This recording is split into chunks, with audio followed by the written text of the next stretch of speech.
مغرب نے اس کو اپنے انداز سے لیا کہ انہوں نے اس احساس کو آہستہ آہستہ ختم کیا کہ اگر نسل جو ہے وہ ملاوٹ ہو بھی جائے تو اس کی خیر ہے۔ اس میں انہوں نے عورت کو آزادی کا ایک درس دیا، اور میں یہ سمجھتا ہوں کہ اس عورت کی آزادی کے پیچھے بنیادی طور پر مرد نے آزادی حاصل کی ہے کہ وہ ہر عورت تک رسائی حاصل کر سکے۔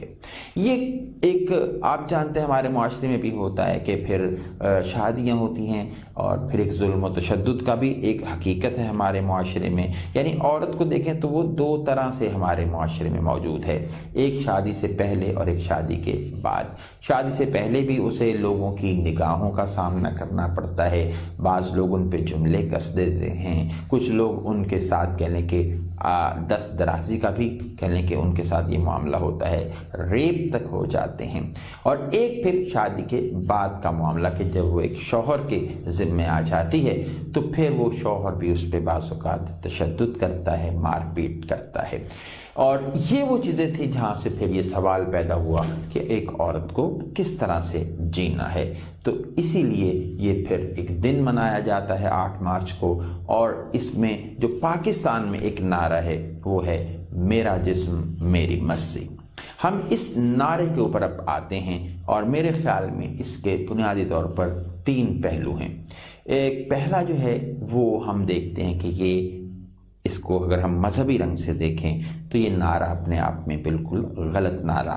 دکھائی دیتا ہے کہ میرا جسم میری مرضی۔ یہ صرف ایک عورت ہی نہیں بلکہ دنیا میں ہر مرد اور عورت، اور اس طرح سے حتیٰ کہ جانوروں کو بھی دیکھیں آپ، ان کے لیے بھی یہ اسلام یا کوئی مذہب اجازت نہیں دیتا کہ یہ جملہ کہا جائے کہ میرا جسم میری مرضی۔ اسی لیے خودکشی کو حرام کیا گیا ہے۔ حالانکہ آپ کا جسم ہے، آپ چاہیں جہاں مرضی اس کو کٹ لگائیں، جہاں سے مرضی اس کو چیر پھاڑ کر دیں، کوئی اس پہ ایسا پرابلم نہیں ہونا چاہیے، لیکن اسلام یا مذہب یہ کہتا ہے کہ آپ کا جسم آپ کی مرضی کے مطابق نہیں ہے، یہ خدا کے حکم کے مطابق ہے، آپ نے اس کی حفاظت خدا کے حکم کے مطابق کرنی ہے۔ یہ ایک اس کا مذہبی پہلو ہے، کیونکہ خدا ہمارا خالق ہے تو اس کا یہ حق بنتا ہے کہ وہ ہمیں دی گئی چیزوں کو استعمال کرنے کا ایک طریقہ بھی دے آپ کو۔ جس طرح سے آپ اگر آپ کوئی کمپیوٹر یا کوئی موبائل یا اس طرح کی کوئی چیز خریدتے ہیں تو اس کے ساتھ ایک بک لیٹ ہوتی ہے کہ جس میں طریقہ درج ہوتا ہے کہ اس کو کیسے استعمال کرنا ہے۔ تو یہ ایک طریقہ خدا ہمیں بھیج کر اس دنیا میں کہہ لیں کہ ساتھ بھیجتا ہے کہ ہم نے کس طرح سے زندگی کو گزارنا ہے۔ اس کا دوسرا پہلو فطری ہے، نیچرل، یا میں اس کو بایولوجیکل بھی کہوں گا کہ اگر آپ فطری طور پر دیکھیں تو بھی ہمارا جسم ہماری مرضی، یہ جملہ غلط ہو جاتا ہے، کیونکہ ہم اپنے جسم کو اپنی مرضی کے مطابق روک نہیں پاتے۔ یہ خود بخود بڑھتا ہے، خود بخود اس میں صحت آتی ہے، خود بخود مضبوطی آتی ہے، اور پھر خود بخود یہ کمزور ہونا شروع ہو جاتا ہے۔ ہماری نظر ہمارا ساتھ چھوڑنے لگتی ہے، ہمارے دانت ہمارے منہ سے علیحدہ ہونا شروع ہو جاتے ہیں،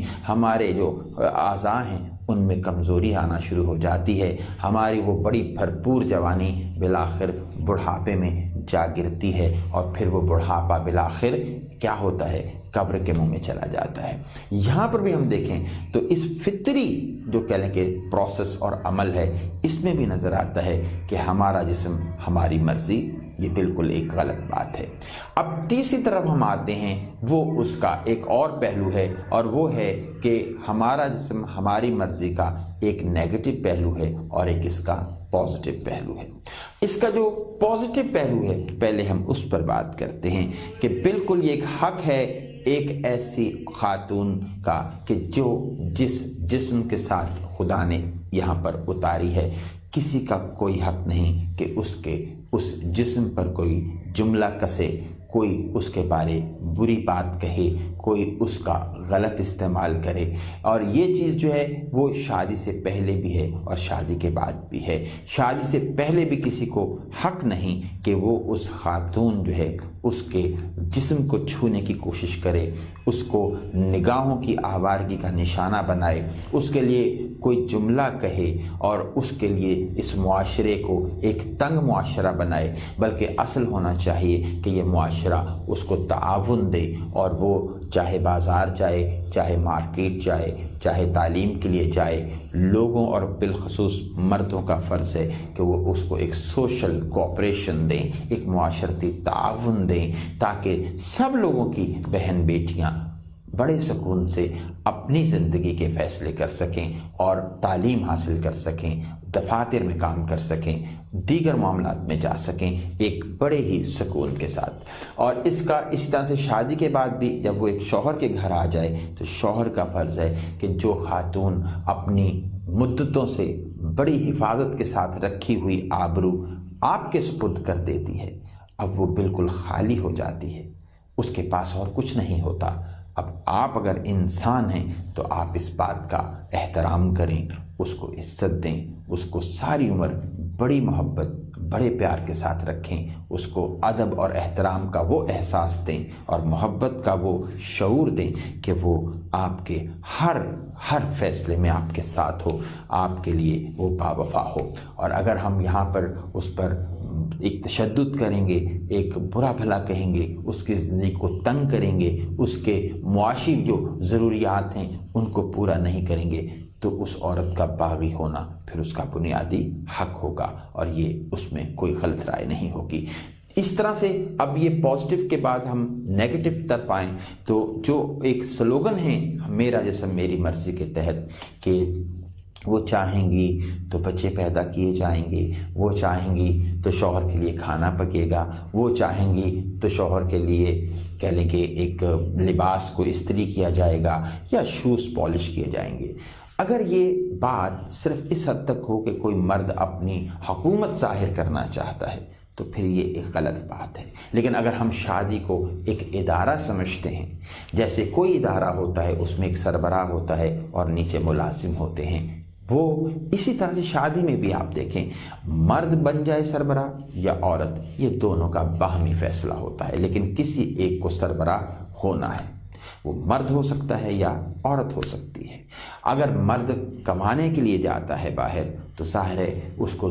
زندگی میں جو گھر کا وقت ہے وہ زیادہ تر باہر گزارنا پڑتا ہے، اور گھر پر رہ کر پھر اس خاتون کو اس شوہر کے لیے کچھ کام کرنے پڑتے ہیں۔ وہ گھر کو اگر گھر سمجھے تو پھر اس کو جھاڑو دینے میں کوئی مسئلہ نظر نہیں آئے گا، شوہر کے جوتے پالش کرنے میں کوئی مسئلہ نظر نہیں آئے گا، اس کے لیے کھانا پکانا اسے بڑی خوشی محسوس ہوگا۔ وہ بچے جن کے وہ اپنا بچے کہتی ہے اور جن کی وجہ سے وہ ماں ہے، ان کے لیے کام کرنا اس کو برا نہیں لگے گا۔ یہ صرف ایک ذہن کو سمجھانے کی بات ہے، یہ کوئی ضد اور بحث کی بات نہیں ہے۔ افسوس یہ ہے کہ اس میرا جسم میری مرضی کی آڑ میں کچھ ایسی آزاد خیال خواتین آ گئی ہیں جو اپنے گھروں کو اجاڑ بیٹھی ہیں۔ آپ ان میں سے زیادہ تر کے انٹرویوز سن لیں، سب طلاق یافتہ ہیں، اور یہ ایک نفسیاتی پہلو ہوتا ہے کہ جب ہم خوش نہیں ہوتے تو پھر ہم کسی کو بھی خوش دیکھنا نہیں چاہتے۔ ایسی تمام خواتین کا